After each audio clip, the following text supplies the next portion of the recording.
High বন্ধুরা, ফারিয়ামানি chips খাচ্ছে আর high জানাচ্ছে। আমরা ঈদের পরের দিনে ঘুরতে গিয়েছিলাম মিরপুর জাতীয় চিড়িয়াখানায়। সেখানে জাদুঘরে মৃত প্রাণীদের সংরক্ষণ করে রেখেছে, আমরা সেটাই দেখব, আপনাদেরকে দেখানোর চেষ্টা করব যতটুকু পারি। আপনারা দেখতে থাকুন ভিডিওটা। আমরা প্রবেশ করলাম, দেখতে পাচ্ছেন এখানে যা রাখা আছে সব কিছুই মৃত সংরক্ষণ করে রেখেছে। আসলে ভিতরটিকে খুবই ভালো লাগলো। সকল ধরনের প্রাণী আছে এখানে, দেখতে পাচ্ছেন।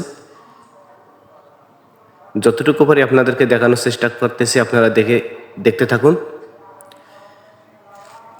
পাশাপাশি একটা কথা বলে রাখি, আমরা যারা এই প্ল্যাটফর্মে কাজ করি অবশ্যই সবাইকে ভালোবাসা দিব, সবার ভিডিও সম্পূর্ণ দেখব, দেখে সুন্দর একটা গঠনমূলক কমেন্ট করব, তাহলে ইনশাল্লাহ একদিন আমরা এখান থেকে সফলতা অর্জন করতে পারি। আপনারা দেখতে পাচ্ছেন অনেক কিছু এখানে রাখা আছে, দেখতে পাচ্ছেন চিতাবাঘ, টাফির,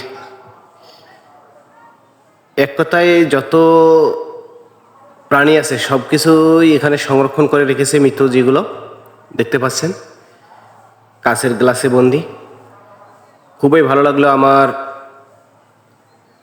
ভিতরে ঢুকে এই মৃত জন্তুদেরকে দেখতে পেয়ে, খুবই উপভোগ করছি ভিডিওটা। আসলে আমরা অনেক প্রাণী চিনি না, নাম জানা অজানা অনেক প্রাণী আছে এখানে, সব কিছুর নাম আর কি বলে উল্লেখ করা আমার পক্ষে সম্ভব না।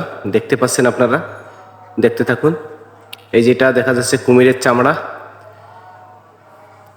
ময়ূরের ডিম রাখা আছে, গুইসাপের ডিম, উট পাখির ডিম আছে, অনেক কিছু আছে, শঙ্কর বাছুর দেখতে পাচ্ছেন, দেখতে পাচ্ছেন আপনারা।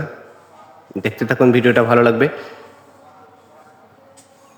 আসলে আপনারাও যদি চান অবশ্যই ঘুরে আসতে পারেন এখান থেকে, আসলে গেলে খুবই ভালো লাগবে।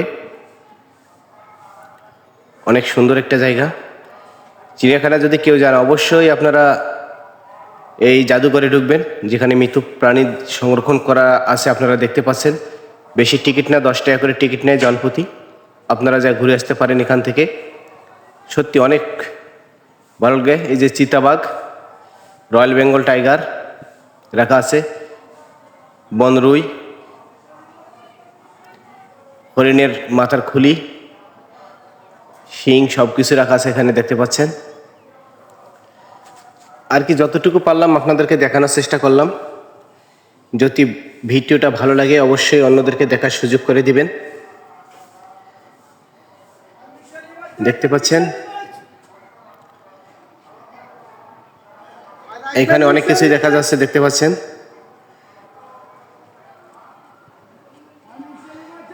একটা বড় কচ্ছপ এখানে রাখা আছে, সামুদ্রিক কচ্ছপ, অসাধারণ একটা জায়গা। সত্যি খুবই ভালো লাগলো জায়গাটা। ভিডিও